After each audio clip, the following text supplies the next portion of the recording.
Yeah, it's a bit different. It's been chalked up as the hardest of all stages of the whole Santos Tour Down Under. We're going back 19 years. Are you in that school of thought?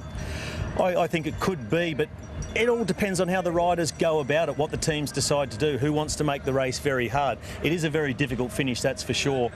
They finished here 2 years ago, but this time they come from a different direction. But riders still prepared to go out on the attack.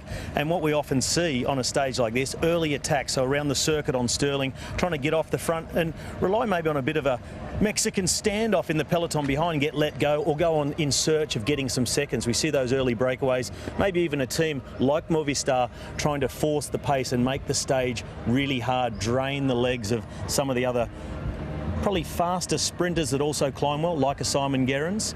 By the time they get to this final hill, that's when they want to try and really pull the race apart. Yeah, a couple of years ago we saw Rowan Dennis.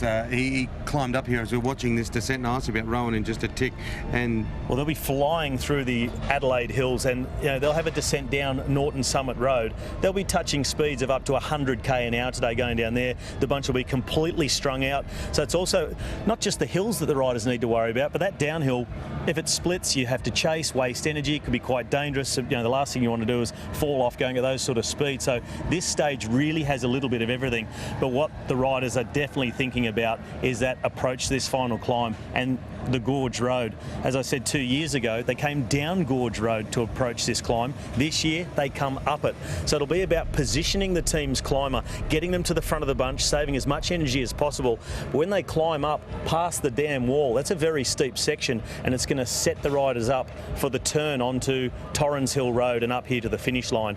And that's where it really kicks up very steep. It's at an average of 10% gradient for around a kilometre. So 2 years ago, Richie Port, he was the aggressor. He went on the attack, but then we saw somewhat of a indecisive group of leaders all looking at each other. They fanned across the road.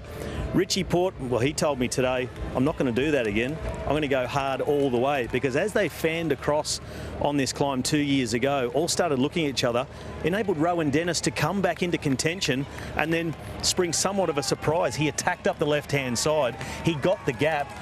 Richie, Cadell, they just watched him ride away, and he held on all the way to the finish. And what's really important about this stage is not just losing time and trying to be up near the front, but if you can win the stage, there's also a 10-second time bonus on the finish line.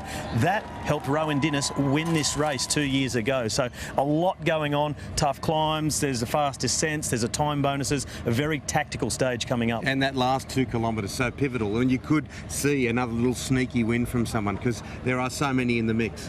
There are so many, and we've got a stacked field this year, and I think it's going to be almost a battle between our best Australians like Richie Port and Simon Gerrans, etc., and a whole bunch of Colombians. But also don't underestimate the young Frenchman from Team Sky, Kenny Elissonde.